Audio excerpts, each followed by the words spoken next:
नमस्कार। हरियाणा की अहम खबरों में आपका बहुत बहुत स्वागत है। मैं हूं आपके साथ आश्रुति वोरा। बुलेटिन का आगाज करेंगे।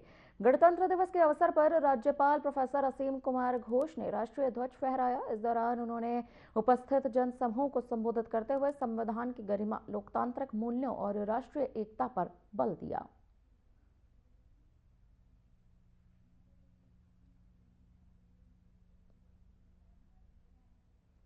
हरियाणा के मुख्यमंत्री नायब सिंह सैनी ने गुरुग्राम में 77वें गणतंत्र दिवस समारोह में राष्ट्रीय ध्वज फहराया और शहीदों को श्रद्धांजलि अर्पित की। उन्होंने ये भी कहा कि सरकार की कथनी और करनी में कोई अंतर नहीं है। हरियाणा विकास की नई परिभाषा लिख रहा है। मुख्यमंत्री ने यह भी बताया कि 217 संकल्पों में से 54 एक वर्ष में पूरे किए जा चुके हैं और शेष पर कार्य जारी है। उन्होंने बिना खर्ची, बिना पर्ची नौकरी नीति, पारदर्शी प्रशासन और आर्थिक उपलब्धियों का उल्लेख किया। महिला सशक्तिकरण, युवाओं को रोजगार, निवेश और औद्योगिक विकास को सरकार की प्राथमिकता भी बताया। किसानों के लिए एमएसपी पर फसल खरीद और समयबद्ध मुआवजे की जानकारी भी दी गई। आपको बताते चले, समारोह में सांस्कृतिक कार्यक्रम हुए और उत्कृष्ट कार्य करने वालों को सम्मानित भी किया गया।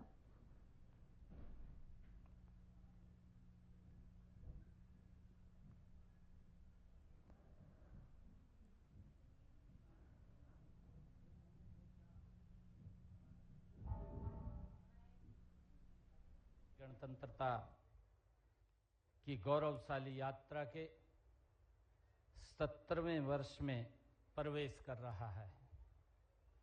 मैं आप सभी को गणतंत्र दिवस की हार्दिक बधाई और शुभकामनाएं देता हूं।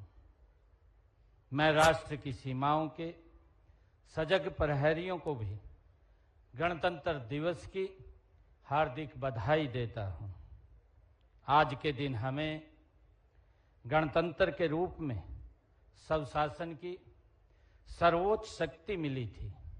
यह दिन हमारे संविधान की आत्मा और हमारी लोकतांत्रिक चेतना को जीवंत बनाए रखने के लिए सामूहिक संकल्प का अवसर है। मैं उन अमर शहीदों और स्वतंत्रता सेनानियों को नमन करता हूं जिनके महान त्याग और बलिदानों से हमें आजादी, स्वराज का बहुमूल्य उपहार मिला है। मैं संविधान शिल्पी बाबा साहेब डॉक्टर अंबेडकर भीमराव जी समेत संविधान सभा के सभी माननीय सदस्यों को भी मैं नमन करता हूं। भाइयों बहनों, हमारा कर्तव्य है कि हम मातृभूमि के लिए जान देने वाले शहीदों के परिवारों व उनके आश्रितों का हम सहारा बने। इस दिशा में हमने स्वतंत्रता सेनानियों व उनकी विधवाओं की पेंशन बढ़ाकर 40,000 रुपये मासिक की है। युद्ध में शहीद सैनिकों के परिवारों के लिए अनुग्रह राशि भी बढ़ाकर 1 करोड़ रुपए की है। उनके 418 आश्रितों को सरकारी नौकरी भी दी है।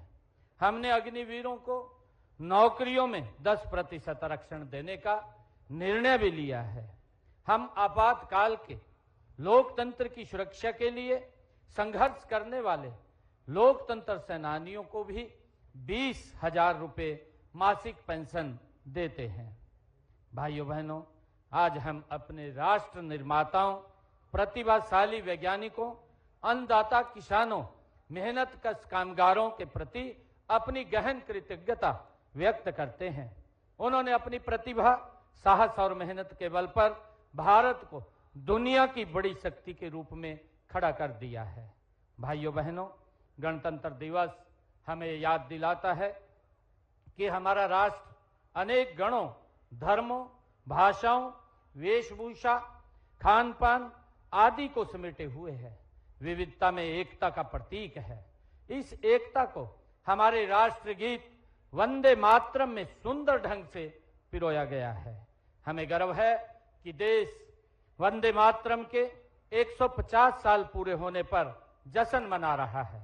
हमारी सांस्कृतिक एकता का उत्सव अयोध्या में श्री राम लला की प्राण प्रतिष्ठा के समय भी देखा गया है। गर्व और गौरव की बात है कि गत 25 नवंबर को माननीय प्रधानमंत्री श्री नरेंद्र मोदी जी ने श्री रामलला मंदिर को ध्वजारोहण भी किया है। भाइयों बहनों, आज जब हम गणतंत्र दिवस मना रहे हैं तो हमें याद रखना चाहिए कि गणतंत्र का अर्थ केवल चुनाव कराना और सरकार बनाना नहीं है। गणतंत्र का अर्थ है गण का तंत्र, यानी जनता का शासन जनता के लिए और जनता के द्वारा। किसी कवि ने सही ही कहा है, सत्ता नहीं सेवा करें, यही गणतंत्र का सार है। संविधान से मजबूत हुआ लोकतंत्र का आधार है। भाइयों बहनों, आज मुझे यह कहते हुए गर्व हो रहा है कि इसी मूल मंत्र को लेकर देश के यशस्वी प्रधानमंत्री श्री नरेंद्र मोदी जी के विकसित भारत के संकल्प को पूरा करने के लिए गति से आगे बढ़ रहा है। हम अपनी उन्नति तकनीकी के बल पर न केवल मिसाइलें बना रहे हैं, बल्कि हमने सूर्ययान, चंद्रयान और मंगलयान जैसे मिशन भी पूरे किए हैं। भाइयों बहनों, मई 2025 में ऑपरेशन सिंदूर के दौरान भी दुनिया ने हमारी स्वदेशी तकनीक और हथियारों की ताकत देखी है। यही नहीं, हमारी सेना ने ऑपरेशन महादेव चलाकर पहलगाम के गुनाहगारों को उनकी करनी की सजा भी दी है। पलवल के नेताजी सुभाष चंद्र बोस स्टेडियम में गणतंत्र दिवस के अवसर पर स्कूली छात्रों द्वारा विभिन्न सांस्कृतिक कार्यक्रमों और 16 विभागों द्वारा झांकियों का प्रदर्शन किया गया। इस कार्यक्रम में मुख्य अतिथि के रूप में पहुंचे केंद्रीय राज्य मंत्री कृष्णपाल गुर्जर द्वारा जमकर सराहना की गई। कार्यक्रम के अंत में कार्यक्रम में भाग लेने वाली विभिन्न टीमों को मुख्य अतिथि के द्वारा सम्मानित किया गया।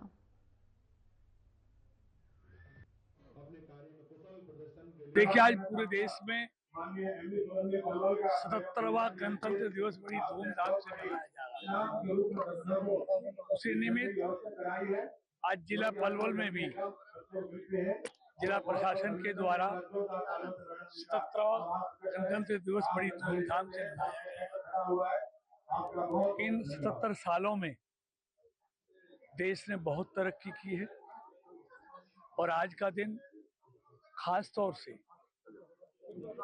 बाबा साहब डॉक्टर भीमराव अंबेडकर जी को याद करने का दिन है, जिन्होंने देश को संविधान दिया, गणतंत्र दिया और साथ में उस संविधान सभा के जो सदस्य थे उन सबको भी मैं नमन करता हूं, जिन्होंने इस देश को। होडल के 99 एकड़ अनाज मंडी परसन में गणतंत्र दिवस बड़े धूमधाम से मनाया गया। मुख्य अतिथि होडल विधायक हरेंद्र राम रतन ने ध्वजारोहण कर लोगों को संबोधित किया। इस कार्यक्रम के दौरान परेड की सलामी दी गई। सभी को गणतंत्र दिवस की शुभकामनाएं भी दी गईं।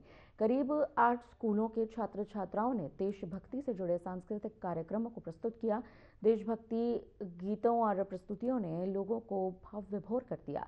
इस अवसर पर स्वतंत्रता सेनानियों के परिवारों और होडल पत्रकार संघ के 11 सदस्यों को सम्मानित किया गया।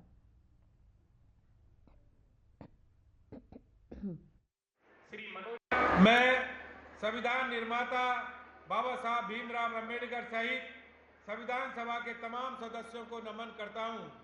आज का एक ऐतिहासिक दिन देशवासियों को एक मजबूत राष्ट्र के रूप में आगे बढ़ने के लिए साहस और प्रेरणा देते हैं, जिन्होंने भारत को स्वतंत्रता दिलाने और भारतीय संविधान को लागू करने में महत्वपूर्ण निभाई।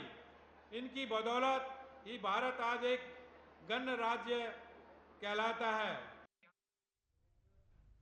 नारनौल के समीप जवरासी धाम में आयोजित 151 कुंडीय सहस्त्र चंडी महायज्ञ एवं श्रीराम कथा के दौरान उद्योग एवं वाणिज्य मंत्री राव नरबीर सिंह कार्यक्रम में पहुंचे। आपको बता दें, उन्होंने आयोजन को भव्य व सफल बताते हुए आयोजक मंडल को बधाई दी। श्रीराम कथा में जगत गुरु स्वामी श्री रामभद्राचार्य जी ने भगवान राम जन्म का भावपूर्ण वर्णन किया, जिसे सुनकर हजारों श्रद्धालु भाव विभोर हो गए। मंत्री राव नरबीर सिंह ने इसे कुंभ जैसा दिव्य अनुभव बताया। कार्यक्रम में विधायक ओम प्रकाश यादव व पूर्व मंत्री डॉक्टर अभय सिंह यादव ने रामकथा को समाज को दिशा देने वाला भी बताया।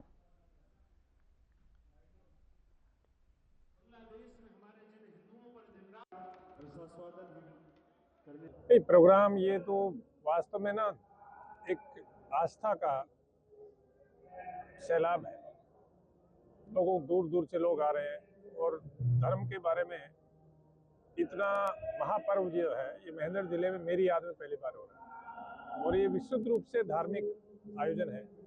इसमें किसी भी तरह की दूसरी किसी भी बात के बारे में सोचना ही व्यर्थ है और मैं तो ये कहता हूँ कि जो भी आयोजक हैं इनका हार्दिक धन्यवाद कि इन्होंने इन लोगों को इतने बड़े बड़े संतों का के चरण यहाँ पड़े, इतने बड़े बड़े लोग आए, संत जो महाराज हैं इनके प्रवचन यहाँ सुनने को मिल रहे हैं, इनके दर्शन होने को मिल रहे हैं। बहुत बहुत धन्यवाद। देखिए, ये शुद्ध रूप से राम कथा का प्रवचन हो रहा है यहाँ और ये इलाके का सौभाग्य है कि हमारे क्षेत्र के अंदर इस जगह को चुना गया। ये भी मैं भगवान की कृपा मानता हूँ कि हमारे लोग यहीं इस कथा को सुन करके लाभान्वित होंगे।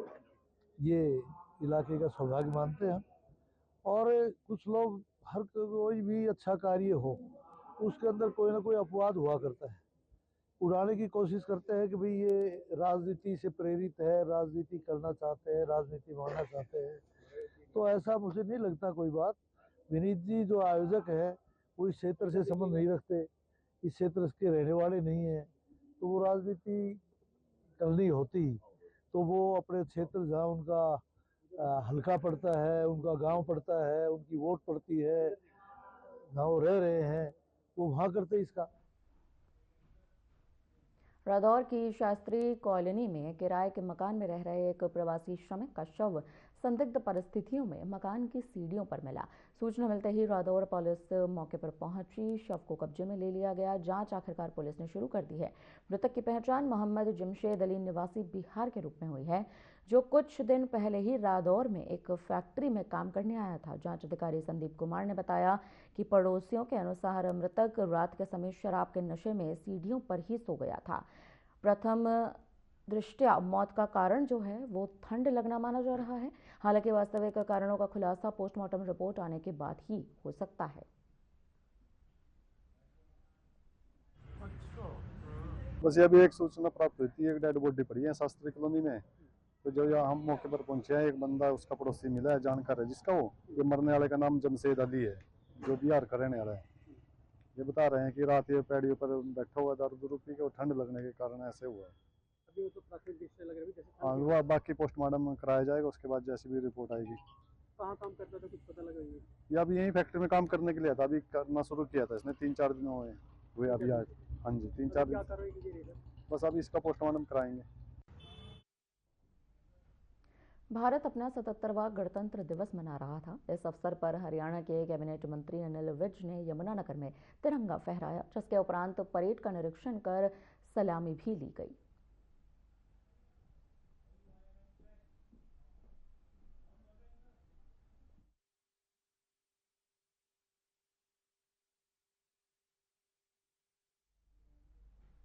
गणतंत्र दिवस के अवसर पर ऊर्जा मंत्री अनिल विज ने यमुनानगर में तिरंगा फहराया और सभी को शुभकामनाएं भी दी। इस दौरान उन्होंने ये भी कहा कि देश निरंतर प्रगति के पथ पर अग्रसर है। मंत्री विज ने कार्यक्रम में हिस्सा लेने वाले तमाम बच्चों को 21 लाख रुपए देने की घोषणा की। मंगलवार को अवकाश भी घोषित किया गया है। इसके बाद उन्होंने बच्चों के बीच जाकर उनका उत्साहवर्धन किया। सभी बच्चों की जिन्होंने भाग लिया है। आज गणतंत्र दिवस है, सारा देश इसको पूरे उमंग के साथ मना रहा है। 1950 में हमारा देश गणतंत्र बना था और गणतंत्र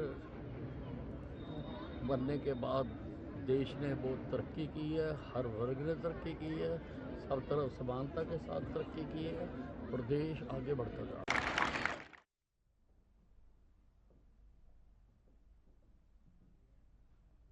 77वां गणतंत्र दिवस राजकीय कॉलेज मैदान में उत्साह और हर्षोल्लास के साथ मनाया गया।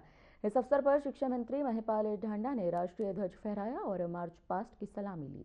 अपने संबोधन में शिक्षा मंत्री ने 77वें गणतंत्र दिवस की शुभकामनाएं देते हुए कहा कि स्वतंत्रता सेनानियों व शहीदों को नमन करता हूं, जिनके बलिदानों से हम गणतंत्र दिवस मनाने का ये गौरवशाली अवसर प्राप्त कर रहे हैं। साथ ही उन्होंने ये भी कहा कि सन 1950 में हमारा संविधान लागू हुआ था और इसी संविधान ने हमें न्याय, स्वतंत्रता व समानता के मौलिक अधिकार दिए हैं। इसीलिए भारत विश्व का सबसे बड़ा संप्रभुता संपन्न लोकतांत्रिक गणराज्य बना है। रही है, तालियां बजाइएगा इस अवसर पर। आप सभी को हार्दिक बधाई और शुभकामनाएं देता हूं। मैं यहाँ पर उपस्थित आप सभी का स्वागत और अभिनंदन करता हूं। आज मैं स्वतंत्रता सेनानियों व शहीदों को भी नमन करता हूं, जिनके बलिदानों से हम गणतंत्र दिवस बनाने का यह गौरवशाली अवसर प्राप्त कर रहे हैं। आज ही के दिन 76 वर्ष पहले सन 1950 को हमारा संविधान लागू हुआ था और इसी संविधान ने हमें न्याय, स्वतंत्रता, समानता के मौलिक अधिकार दिए। जिला स्तरीय गणतंत्र दिवस समारोह नारनौल के ITI मैदान में मनाया गया, जहां कैबिनेट मंत्री राव नरवीर सिंह ने ध्वजारोहण कर परेड की सलामी ली। इस मौके पर उन्होंने अपने संबोधन में कहा कि वे स्वतंत्रता सेनानी बधाई के पात्र हैं, जिनकी बदौलत हम आज़ादी की सांस ले रहे हैं। साथ ही उन्होंने ये भी कहा कि आज के ही दिन 77 वर्ष पूर्व हमारा संविधान लागू हुआ।